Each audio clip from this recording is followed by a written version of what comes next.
باسی فلان شت لە بازار گران بوو فران شت هەرزان بوو زەر بێبێرە سەریە باسی شتی دنیایی مەکە ئیلا قیامەتی نەبێ لە مزگەوتە ئەو قەرارە بدە لە لای خۆتەوە مەبلەغێ لە مەسروف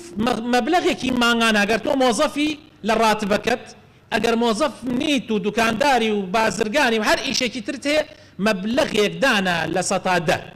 لە قازانجی ئەم مانگت لە ڕاتبەکەی ئەم مانگت لە سەتا پێنجیش هەر ئەبێ ئەگەر بەڵام ئەتوانین هەمومان لە سەتا دە کردم داینە سیارەکەت فیت پەمپەکەی خراپ بوو کردم داینە کارەبا مانگە زیاتر هاتە سەرت يعني حالتي منالك نخوش كودو برد عيادة يعني داينا دلسطي معاشكت اگر مليون يكت هي 100,000 اگر 500 هي 50,000 يعني مقدارك لباركت لما راتبكت دانا بويك لم شتانيك عرستكم حقا يا ما وكو مسلمان حقا مشتانا من هبه يك خواردني صائم داينا بو افطار صائم لو انا ملا مزقوتي خو معنا بيكين خواردن بلين بالروجوان يعني داينا بيدردسي او لجنه كدياريه كاين بو خواردن داني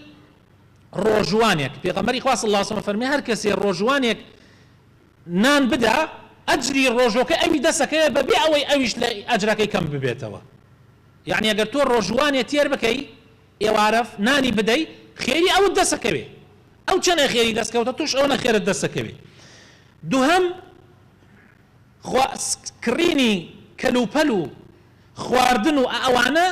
وتوزيع كردني بسر فقير وهجارة بسر مال فقير كان يعني باتو لقلت شن برادريك لجنيك بيك بيني لجنيك بيك بين نسيو 4 نفر بارك هو بكنوا هي خوتان وهي مالو منالو خزمكان كوي بكنوا بيدن بكلوبلي جشن بو مال فقير كان بيدن بخواردني رمضان بو مال فقير كان امر زور ضروره وهندي مسلمان لك كاتي خويا من بيرم ديلا كفري بوين يعني علاقه كان لرمضان يك علاقه خواردنيان يتر انواع واشكال تيابو فاصولي تيابو نوكي تيابو برنجي تيابو يعني علاقه كي 1 كيلو 5 كيلو يعني ترتيب كردبو نزيكي تشل 50 علاقه وحرشي مال فقير كاني او قركبو يكي علاقه ما نخسر درجاي مال انا ما ندل درجاك جمانه يلا يعني اگر عمل بر خاطري خوات شن نفر بمكاره هلسن كاركي زور مباركه وحقي شبيكين چونك هني مالي فقيره للرويناه بداوله توبكا للرويناه بل زكاه كم بيتي صرفت رقم بيتي مال فقير شو تو زور جال غافلت كردو كشدوت خستو سيم خال برنامجي وضع برنامج يومي نحاول الالتزام به قدر الامكان با برنامجي روجانه من هبه بقدري توانا جيب كن لبيش بياني ودسي بيبكا بو نمونه شوان اگر بيش او هلسي بو بارشيو كاتي خلاصي بارشيو وكي بيش اوا دور كاد على الاقل دور كاد نيوش بكا اگر ويتركت تكرد سير كاد شون يجي بكا كاتي خلاصي بو بارشيو سير كاد دور كاد شون يجي بكا اگر ويترد كردو تراويح كردو دور كاد بكا على الاقل دور كاد اگر بتواني هاجد بكا زور چاكا پارشیو کردن سنتی پیغمبر صلی الله علیه وسلم قتل دسی خوتی مدمل من نایکم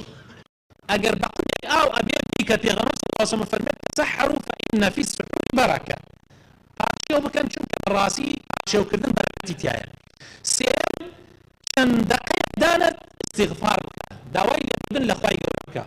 چون که یک صفات ایمان داران او یک خوای تعالی لقرآن باسك يمز بمان لي باشين چون که کم من هوسی بوشون يجي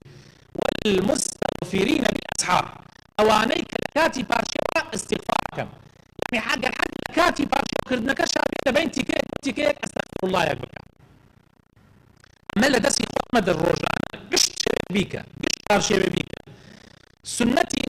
بيش انه يجي بياني دور كات سنت معناك يا غمي صلى الله عليه وسلم فرمي ركعة الفجر خير من الدنيا وما فيها فرمي دور كاتي بيش انه يجي بياني هي السنة لحمو الدنيا وقات يا اخر حمو الدنيا ماشي توبه او دور كات خيرينيه بو خوتي مكه كاتي قدر شيء هو بدا بيبو عفوا كاتي كفجر ابي بان ادا هو بدا بيبو نيجي بياني لمزقود نيجي بياني لمزقود لدسي مدى في خاص صلى الله عليه وسلم فرمي اجر مسلمان لو يعلمون ما في العتمه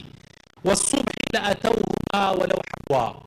افرمي اگر مسلمانان بزن نوێژی عیشا و نوێژی بەیانیان لە مزگەوت بە جەماعەت خێرەکەی چەندێ زۆرە ئەگەر نەتوانن ئیلا بەگاڵکێ نەبێ بەگاڵکێش بێتوان هێنە مزگەوت